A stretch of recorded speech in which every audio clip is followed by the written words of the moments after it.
अस्सलाम वालेकुम। आज मैं आपको बताऊंगा एलर्जिक राइनाइटिस, जिसको most of the time hay fever भी कहते हैं।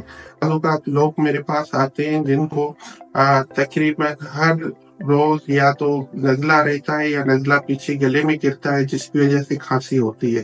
ठीक, ये एक नाक की एलर्जी होती है।